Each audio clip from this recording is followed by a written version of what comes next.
After the detectives viewed Don driving off with Cherish around 11:30 p.m., they placed a bolo out for his white van, and a bolo is a be on the lookout. This would later be criticized as a mistake because they knew the vehicle and the description of both Don and Cherish, and should have immediately sent out an Amber Alert for community members to be on the lookout as well. It wasn't until 4 hours after she was taken that an Amber Alert was finally issued. It took 6 hours for the media to be notified of the abduction. At 5:30 a.m., the local Jacksonville news station put out photos of Cherish, Don, and his van. 3 hours later, a citizen called the tip line to report seeing the van from the newscast and seeing the van suspiciously parked behind a church and pulled far into the bushes.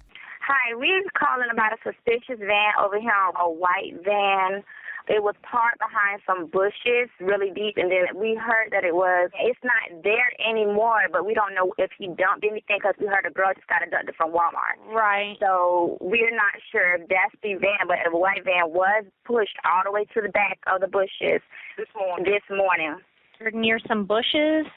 Yes, right behind the church. While some officers made their way to check out the church, a female officer on Interstate Patrol saw the white van driving down Florida Interstate I-95. She began following the van and requested that another officer join her in the pursuit before pulling the van over. Less than 10 minutes later, the officers turned their lights on to initiate a felony arrest. This is different from a normal traffic stop because instead of the officer approaching the vehicle, they command the driver to exit the vehicle with their hands up. On the officer's dash cam, Don was seen exiting his vehicle. When the officer approached Don to pat him down, he realized that the lower half of his body was completely soaked. The officer immediately yelled out to the officer, "Oh my God, she's in the water." When the initial female officer in the pursuit took Don to the police station, the other officer raced to the church where the citizen had said that they saw his van earlier that morning. When he got there, he yelled, "Where's the water? Where's the water?" He was pointed in the direction behind the church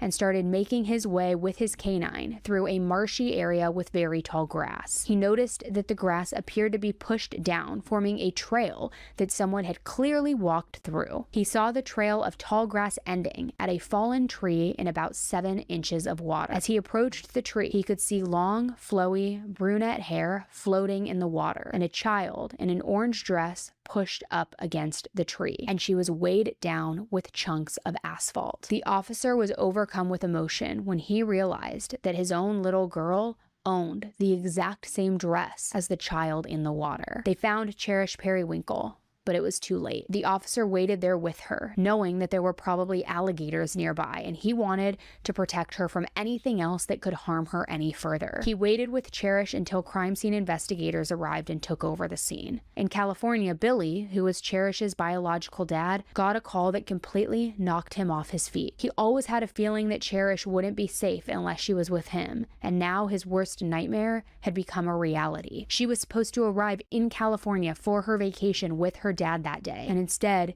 he was getting the call that his daughter was dead. Rain was obviously beside herself as well and blamed herself for trusting that someone would want to help her and her family. Dawn waited in the interrogation room for over an hour before detectives came in to question him. When they asked him what he had done that morning, he said that he had been doing drugs with some female adult workers. When they asked why he was wet from the waist down, he said it's because he sweats a lot when he's on drugs. The officers then told him that they had him on surveillance at Walmart, leaving with Cherish Periwinkle.